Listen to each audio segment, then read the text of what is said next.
Hey, it's Sela Social Studies.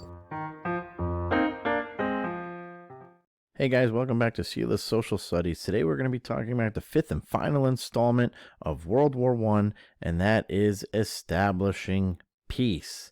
So toward the end of the war, Germans at home and on the battlefield were exhausted of the effects of World War I. Throughout Germany, riots and strikes ravaged the streets. Food shortages were suffered across the nation, and there was an overall shortage of soldiers. German citizens were starving to death, with nearly 800 per day dying of malnutrition. They weren't the only ones to be done with it all. Bulgaria and the Ottoman Empire quit the war in October of 1918, and on November 3rd, Austria-Hungary reached a peace agreement with the Allied powers, leaving Germany as the lone Central Power left in the fight. And seeing that his country was defeated, German leader Kaiser Wilhelm II fled to the Netherlands. And on the 11th hour of the 11th day of the 11th month, or otherwise known as November 11th, 1918, Germany surrendered, thus ending the Great War. This day is named Armistice Day, and the repercussions of World War I were felt all over the globe, and the costs of the Great War were millions of lives lost and huge financial burdens. The world was not prepared for a war of the size of World War I.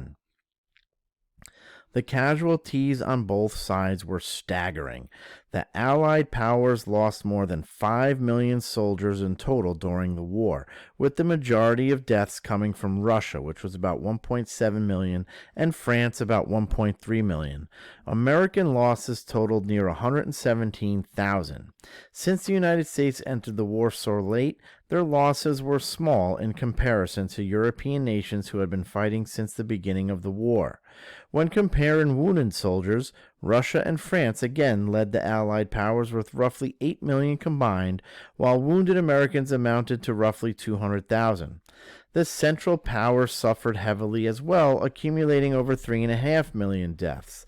The big two Central Power nations suffered the most, with Germany gathering over 175 million deaths and Austria-Hungary amassing almost 1.5 million. Overall, there were more than 20 million wounded in World War I. Financial losses were staggering through World War I as well. Combat battlefields that spread through Europe left farmlands in ruins. Stockpiles of livestock were annihilated as millions of cows, horses, pigs, and chickens were ransacked by soldiers and artillery. Trenches were dug through fields, bombs were dropped by planes, and heavy artillery fire left huge craters in farmlands. Not to mention the troops would ravage fields for food. Bombs, fires, and artillery fire also destroyed factories that provided jobs and economic stability for European nations. Forests were destroyed along the Western Front, and millions were left without homes. In total, World War I resulted in over $100 billion of property damage in Europe, with the majority occurring in France. Large amounts of money were spent to fight this war as well. The United States spent nearly $32 billion, and the Allied powers as a whole spent nearly $145 billion, and the Central Powers spent over $63 billion. The United States not only spent billions of dollars, but they also lent billions of dollars to Britain and France to support them during the war. Because of this, many European nations were left deeply in debt to the United States. When it occurred, World War I was the most expensive war ever fought in history. Now, if you were in my class between the years of 2020 and 2022, this should sound very familiar in life outside of school. After World War I, a worldwide pandemic of influenza or the flu broke out. It was named the Spanish flu, but there is a consensus that it did not start in Spain. The flu was given the name Spanish flu because during World War I, Spain was a neutral country and was not limited on sharing information about deaths from the flu. Nations at war did not want to give these numbers to the enemy. In the United States, the flu was first reported at an Army training camp in Kansas. It was extremely contagious and it spread through droplets in the air. It was easily transmissible, spreading across the world in a short period of time, and to make matters worse, there was no cure. Men started dying in droves. Unaware soldiers would be carriers of the virus and spread it to the masses. The flu was spread from soldiers to civilians across the world, with the deadliest spread happening in the trenches. In the trenches, soldiers were jam-packed together and shared many aspects of daily life, allowing the flu to spread like wildfire. And when men started dying, they were just stacked in death piles.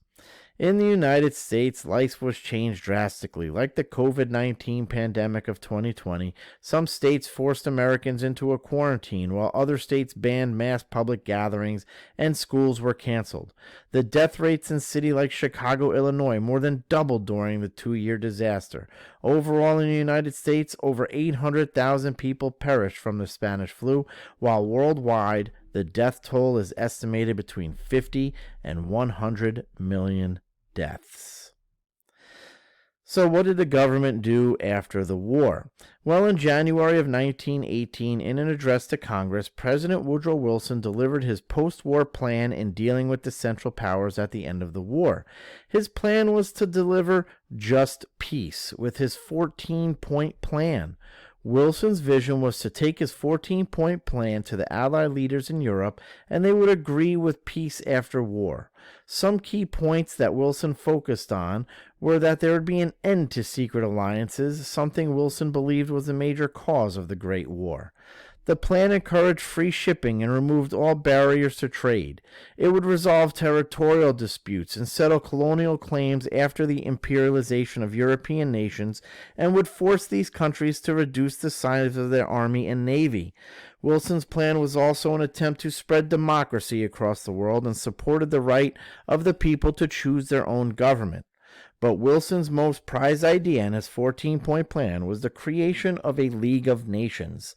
The League of Nations would be an international assembly of nations with the idea that the League would keep peace in the world, and Wilson traveled to Paris to pitch this plan. So President Wilson flew to Paris, France, and met with the European leaders to work out a peace agreement. This meeting, called the Paris Peace Conference, was held at the Palace of Versailles and consisted of the leaders of the Allied powers. Leaders of the conference included David George of Great Britain, Vittorio Orlando of Italy, Georges Clemenceau of France, and President Woodrow Wilson of the United States. There were no representatives of the Central Powers or Russia at the conference because the Allied powers felt that they had no say in what should happen in the post-war world.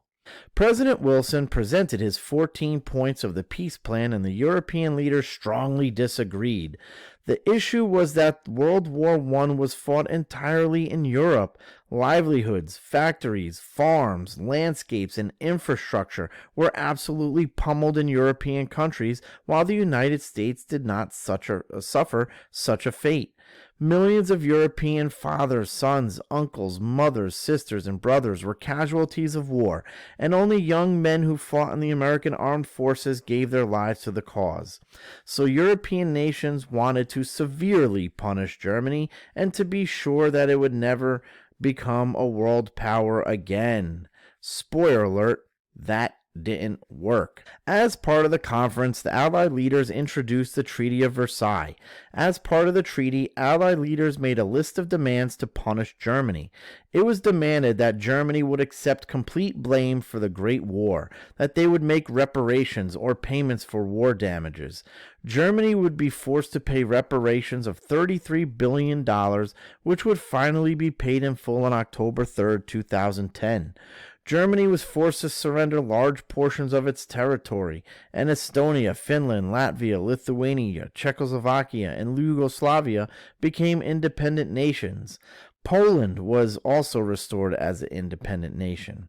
And finally, Germany was forced to reduce its military to a glorified police force.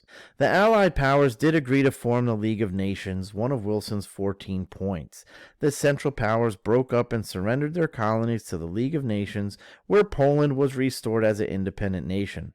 President Wilson was weary of the Treaty of Versailles, but he reluctantly agreed.